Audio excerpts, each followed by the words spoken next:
यहाँ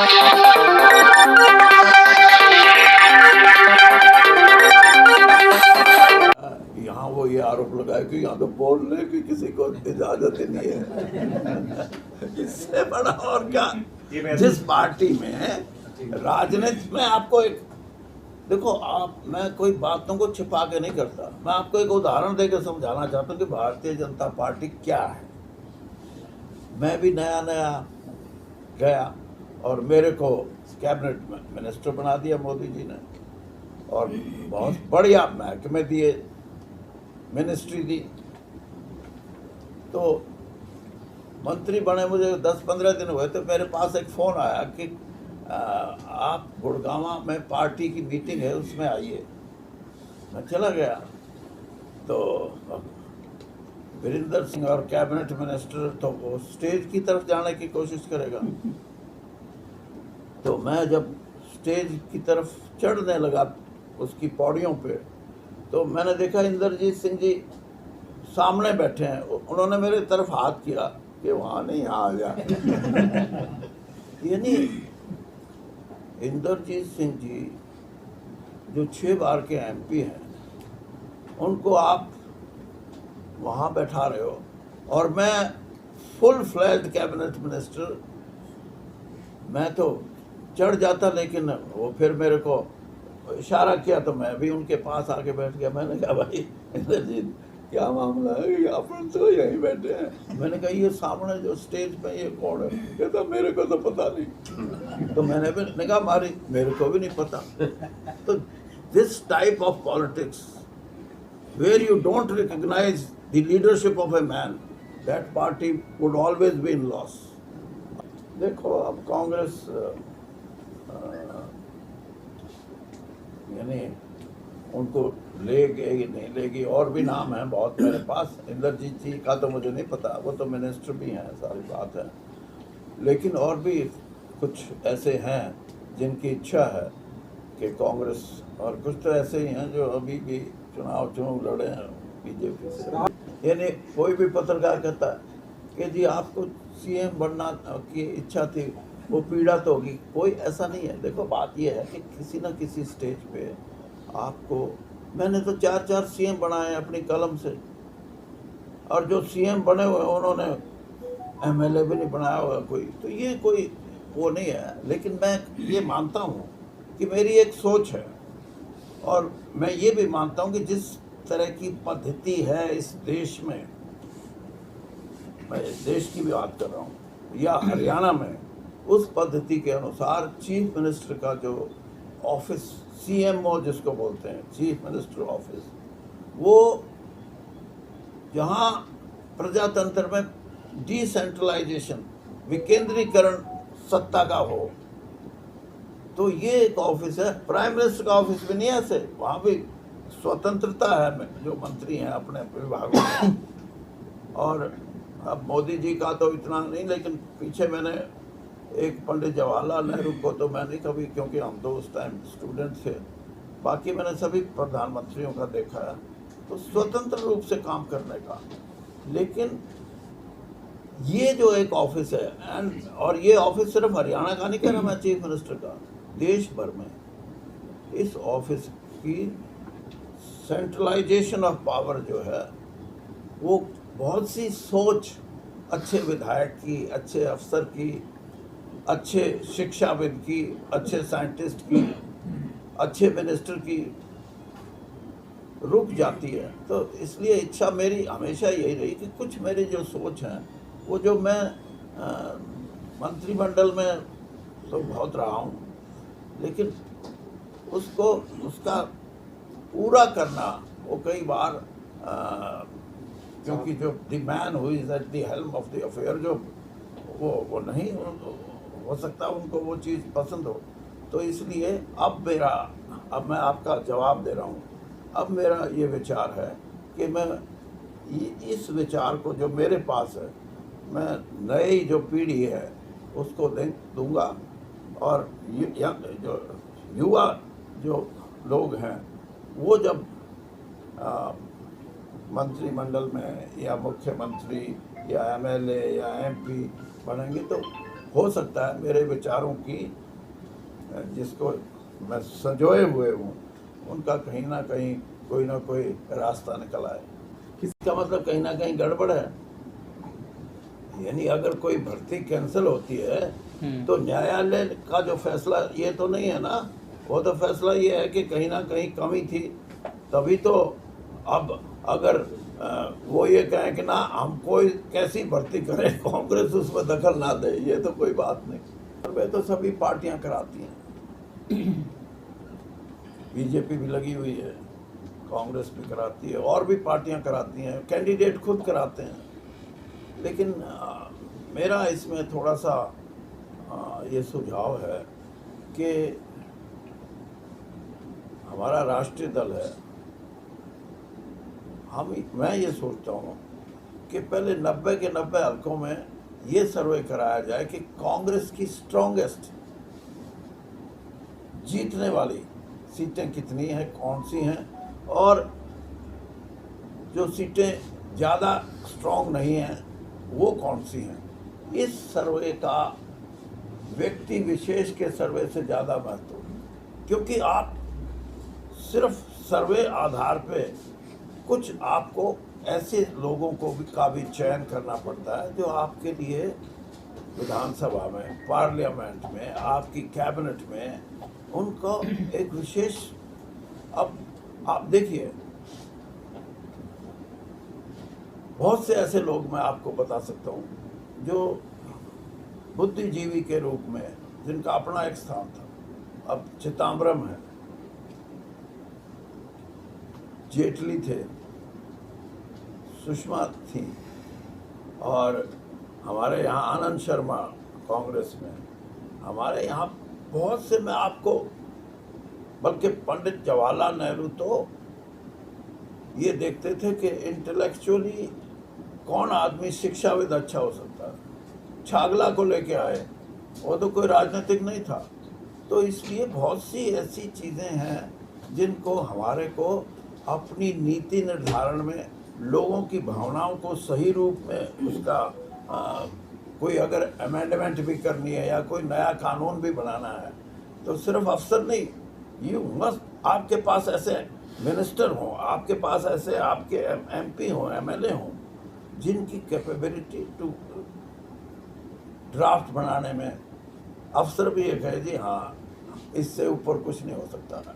ऐसे लोगों की ज़रूरत है, और ये ज़रूरत इसलिए है कि नौकरशाह तो जिस भावना से कानून का ड्राफ्ट तैयार करता है, और एक बुद्धिजीवी जो जन भावनाओं को जानता है, इनमें दोनों में आपको हमेशा फ़र्क मिलेगा। तो आपको एक बात बता दूँ, सुप्रीम कोर्ट का फैसला क्या आएगा वो तो न्यायिक बात है, मैं उस पर चर्चा नहीं करूँगा, लेकिन इतनी बात बता दूँ कि कांग्रेस जब आएगी, जो सरकार की नियुक्तियां हैं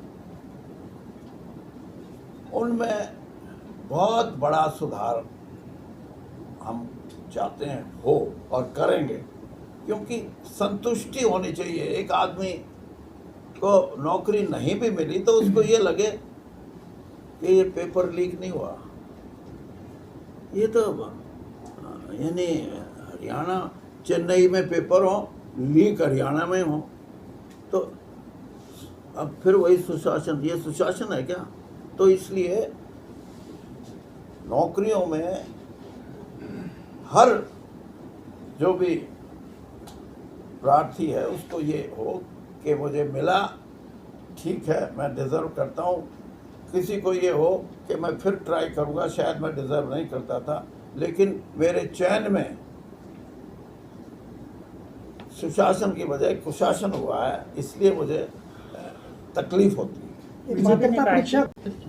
पेपर लीक और लीक की बात नहीं, ये बड़ा सेट ऐसा सिस्टम डेवलप हो गया जिससे देश भर में युवाओं का विश्वास, उनकी अपनी कॉम्पिटेंसी है लेकिन विश्वास नहीं रहा कि हमारी योग्यता होते हुए भी हमारे को न्याय मिलेगा, क्योंकि उसमें बहुत सी चीज़ें ऐसी उभर के आई हैं अभी जिससे लगता है कि ये तो बहुत बड़ी कोई कॉन्स्पिरेसी है, युवाओं को रोजगार मिले लेकिन उसमें उनकी योग्यता के आधार पे नहीं, बल्कि कुछ ऐसी चीज़ें हैं जिनके बारे में अभी, और ये यहाँ से शुरू नहीं हुआ, मध्य प्रदेश की भी आपने घटनाएं देखी होंगी, आज से 15 साल पहले, लेकिन आज तक किसी आदमी की कोई सजा नहीं हुई, किसी आदमी पे कोई पूरे तौर पे निर्णायक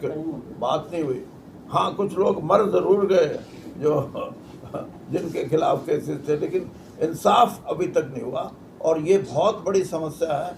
युवाओं को ये विश्वास उनके अंदर पैदा हो कि तुम्हारी नियुक्तियां, तुम्हारी सर्विस में कोई अन्याय नहीं होगा, और इसके लिए बड़े रूप में सोचने की ज़रूरत है कि जो पद्धति है कि हम इम्तिहान देंगे, उस पद्धति में कोई ऐसे सुधार करने पड़ेंगे जिससे कि ये संभावनाएं घट जाएं।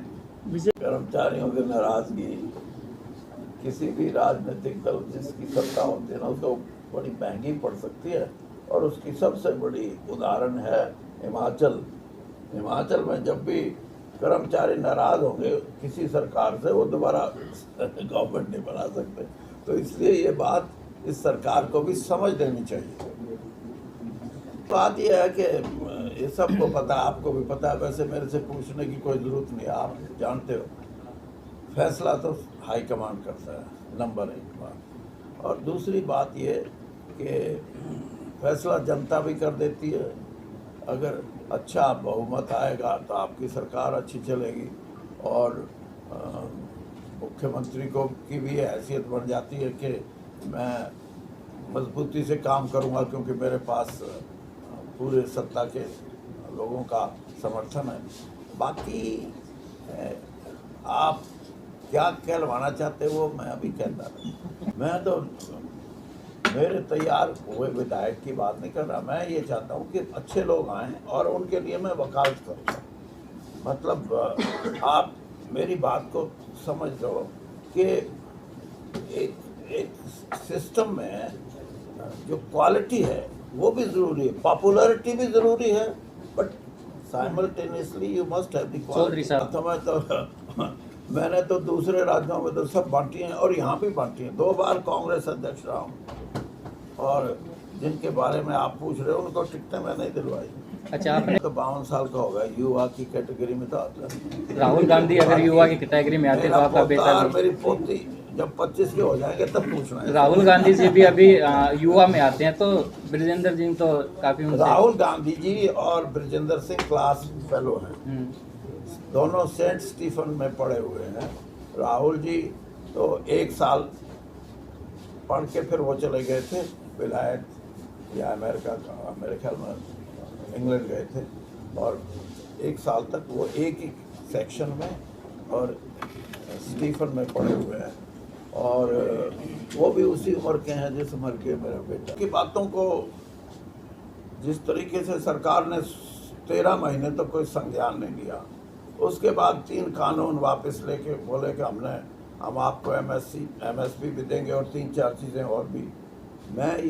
मेरा सही विचार ये है कि किसानों से अगर संतुष्टि से बात नहीं करोगे तो किसान आज के दिन एक बहुत बड़ी ताकत है। इस देश का 52% संख्या किसान या खेती से जुड़ी हुई है, और इसमें आप कमेरे वर्ग को और जोड़ दो तो 70% से ऊपर है। तो कोई समय ऐसा आ सकता है जब ये सारे के सारे इकट्ठा होकर कहेंगे कि इस प्रजातंत्र की हमारे को ज़रूरत नहीं, इस प्रजातंत्र में हमारे आर्थिक उन्नति, जिसको आपको पता होगा 1991 में नरसिम्हा राव जी की समय में सबसे पहले आर्थिक सुधारों का युग शुरू हुआ था, और हमने सुधार हुए भी हैं। और ये भी सही है कि आज हम दुनिया की 5वीं बड़ी आर्थिक शक्ति हैं, लेकिन उस शक्ति का गरीब को क्या मिला है, उस शक्ति का किसान को क्या मिला है? तो ये बातें दोबारा से सोचने की हैं राजनीतिक दलों द्वारा और ख़ास तौर पे जो आज सरकार में बैठे हैं, जिनको कॉरपोरेट सेक्टर से ही सब कुछ सहानुभूति और प्रेम है, वो किसान की बात क्यों नहीं सोचते, वो गरीब की बात क्यों नहीं सोचते। इसलिए ये आंदोलन बहुत बड़ा रूप भी ले सकता है और मैं तो इसका पक्षधर हूँ। होना चाहिए, चौधरी अपने साहब, हकों के लिए लड़ना चाहिए। और मैं तो बीजेपी में होते हुए भी, और मैं तो चाहता था कि बीजेपी मेरे को निकाल दे इसी बात पे, वो भी नहीं किया, मैंने खुद निकलना पड़ा। ईमान नहीं, किसी भी बात का कहने का कोई अभिप्राय नहीं। जब किसी बात को वो यहाँ तक ले जा सकते हैं लोकसभा के चुनाव में कि ये कांग्रेस तो औरतों का मंगलसूत्र तक छीन लेगी, ये जो छोटी बातें हैं इनका कोई मतलब नहीं। मतलब इस बात का है कि गरीब को आरक्षण मिले जो अगर वो डिजर्व करता है। हमारे यहाँ आरक्षण, आप इस बात को समझो कि आरक्षण इकोनॉमिक आधार पे नहीं होता, सामाजिक उसका क्या रोल है, सामाजिक और उसका शैक्षणिक, ये दो चीज़ें हैं।